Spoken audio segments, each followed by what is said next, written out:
Deuxième chapitre d'HLP du thème 2, l'humanité en question, histoire et violence. Commençons par quelques définitions. Violence vient de violentia en latin, dérivé du mot vis, la force, la vigueur, l'impétuosité. Le mot est ambigu en latin puisqu'il peut à la fois désigner la force vitale, l'énergie conquérante, mais aussi la destruction, la domination par la force. En français, le mot violence a une connotation plus clairement négative puisque la violence désigne l'abus de la force, l'utilisation de la force physique, morale, verbale, psychologique, sociale, pour contraindre quelqu'un, le dominer, voire le détruire, l'anéantir. Ensuite, le terme histoire. Étymologiquement, historia signifie récit, enquête. Au sens courant, l'histoire désigne les événements marquants du passé de l'humanité. On se rappelle que ce chapitre s'inscrit dans les bornes chronologiques des XXe et XXIe siècles, donc on limitera à l'histoire contemporaine. L'histoire est aussi une discipline intellectuelle, une science sociale. On peut faire des études d'histoire. C'est une discipline visant à étudier, comprendre et documenter les événements du passé. C'est le travail des historiens. L'histoire est donc aussi la mise en récit des événements du passé. Enfin, l'histoire avec un H majuscule désigne un concept philosophique étudié en philosophie de l'histoire et qui interroge le sens des événements du passé, à double titre. Le sens de l'histoire en tant que signification. Est-ce que les événements qui se produisent ont un sens ou sont-ils aléatoires, arbitraires ? Et le sens en tant que direction ou finalité. Est-ce que les événements s'enchaînent dans un certain but, vers une certaine finalité ? À partir de ces définitions, nous allons passer en revue 3 questions. Première question, quel type de violence l'histoire contemporaine révèle-t-elle ? Y a-t-il des différences de nature ou de degré dans ces types de violences ? Deuxième question, comment raconter, témoigner, dire cette violence dans l'histoire ? Enfin, la violence fait-elle partie de l'histoire ? L'histoire ne peut-elle avoir lieu que par la violence ? Que la violence fasse partie de l'histoire, cela fait peu de doute, tant nos manuels d'histoire sont pleins de guerres, de croisades, d'assassinats, de complots, de révolutions, de massacres, etc. Et même cette violence humaine serait antéhistorique, omniprésente déjà dans les mythes et les textes fondateurs religieux. Les philosophes assignent à la violence humaine des origines différentes. Pour Hobbes, dont on a retenu l'expression « l'homme est un loup pour l'homme », la violence est consubstantielle à l'humain. Dans l'état de nature, c'est la guerre de tous contre tous, le règne de la loi du plus fort, la primauté de l'instinct de survie, et c'est seulement l'État, la loi, la civilisation qui peuvent restreindre la violence. Pour Freud aussi, la violence et l'agressivité font partie de l'humain, qui est mu par ses pulsions. Et cela implique donc une nécessité de la régulation de la violence naturelle par la culture et la civilisation.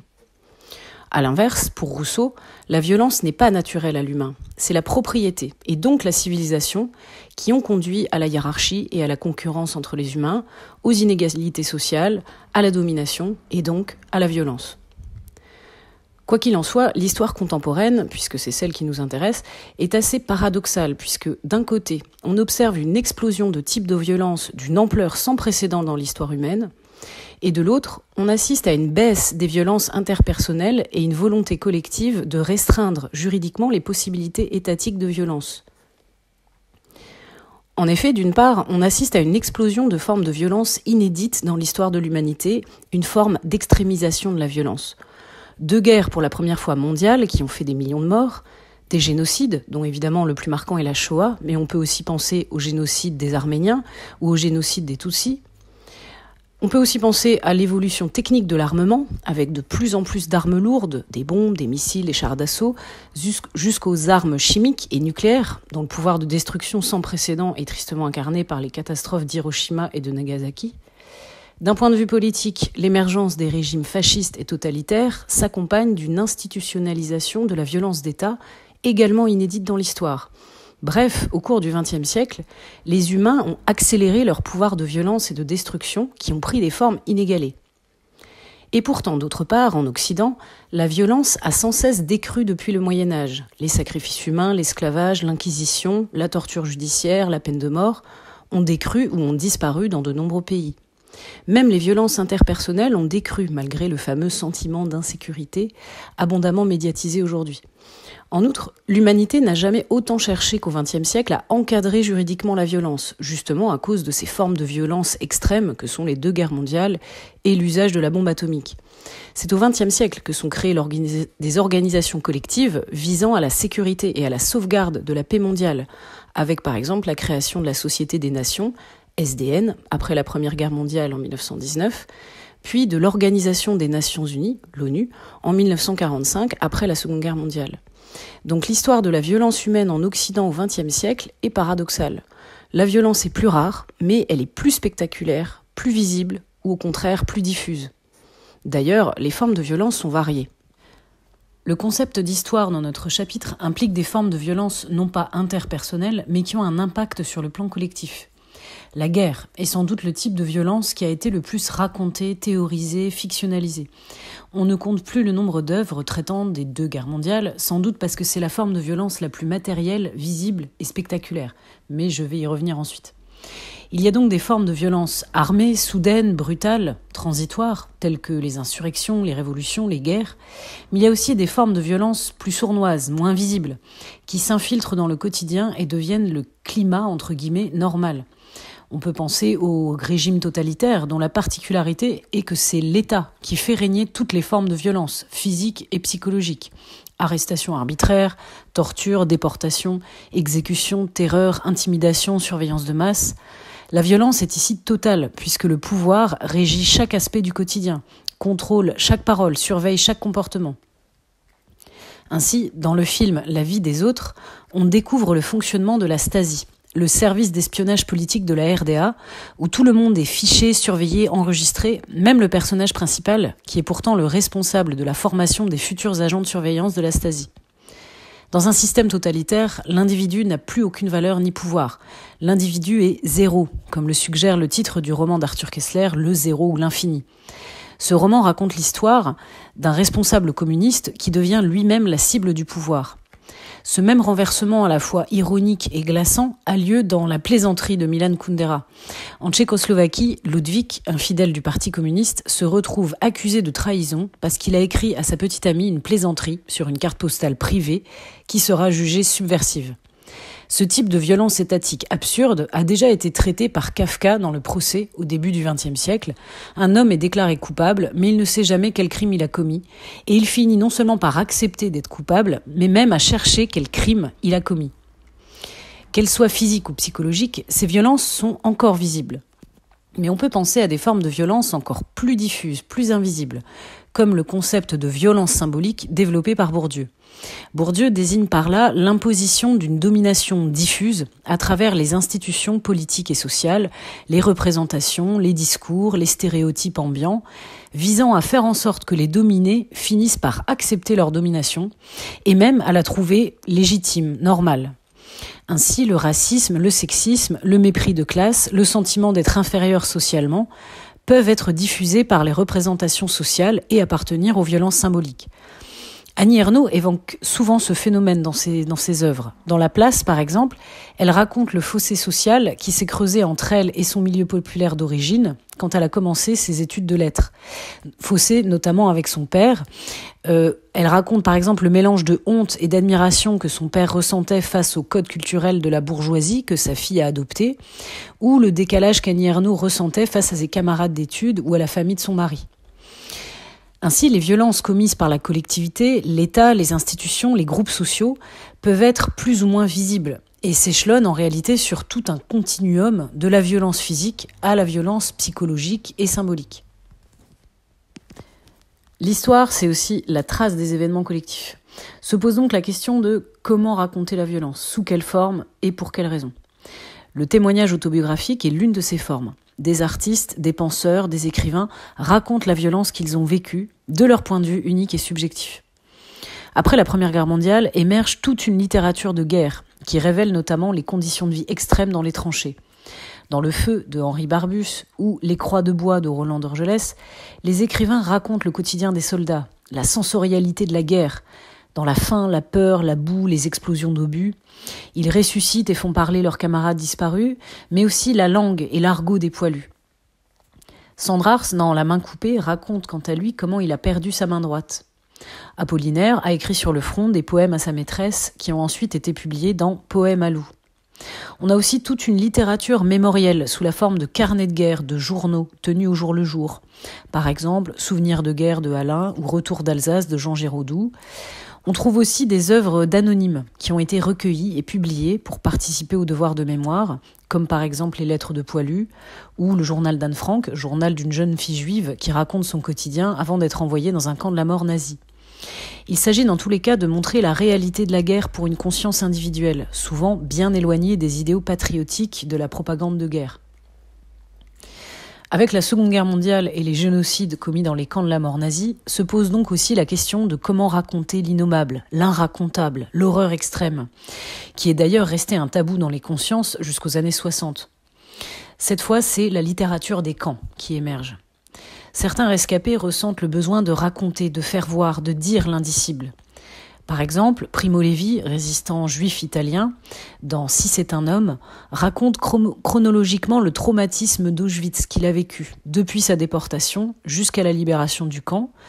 De la même manière, Elie Wiesel, dans La Nuit, écrit ceci dans sa préface.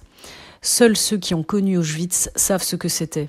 Les autres ne le sauront jamais. » Charlotte Delbo, également rescapée des camps, a écrit toute sa vie sur l'horreur des camps, notamment dans sa trilogie « Auschwitz et après », qui a été publiée seulement de 1965 à 1971.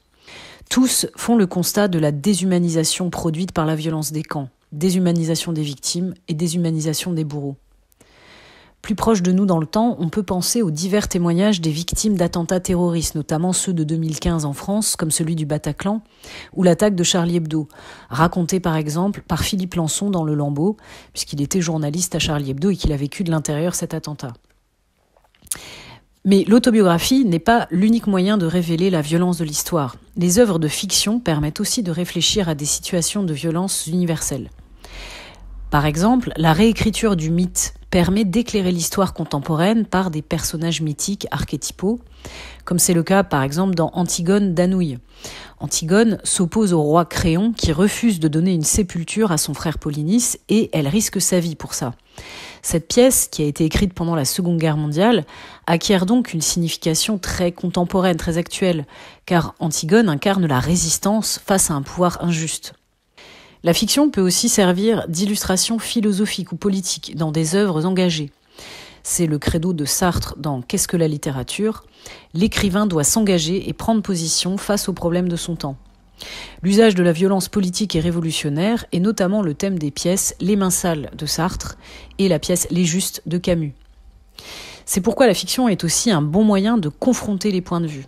Elle peut donner pour cela la parole aux bourreaux, comme c'est le cas dans La mort est mon métier de Robert Merle, où le narrateur personnage est le directeur d'Auschwitz. Même cas de figure dans Les Bienveillantes de Jonathan Little, qui sont les mémoires fictives d'un officier SS.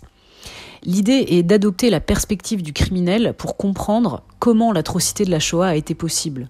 Cela rejoint l'interrogation d'Hannah Arendt sur ce qu'elle appelle la banalité du mal, concept par lequel elle montre que de nombreux bourreaux ne sont pas des génies du mal, mais des gens protocolaires, obéissants, aliénés, incapables d'empathie et de prendre leurs responsabilités. La fiction peut aussi utiliser l'allégorie pour représenter la violence, notamment l'allégorie animale. Dans son roman graphique Moss, Spiegelman raconte la Shoah avec des personnages à visage d'animaux, révélant ainsi les rapports de force et de prédation animale entre les groupes sociaux. Les nazis sont des chats et les juifs des souris.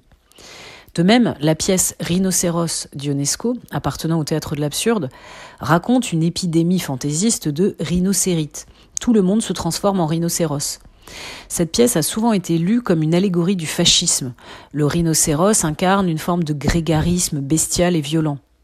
Enfin, la dystopie est aussi un genre capable de faire réfléchir à la violence de l'histoire, en montrant les dérives possibles du monde contemporain dans un monde imaginaire, d'anticipation ou futuriste.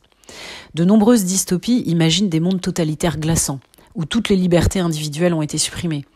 Par exemple, dans 1984 de George Orwell, c'est Big Brother qui exerce un contrôle total sur les populations, leurs pensées et même leur langage, par l'invention de la novlangue, une langue épurée de tous les mots possiblement subversifs.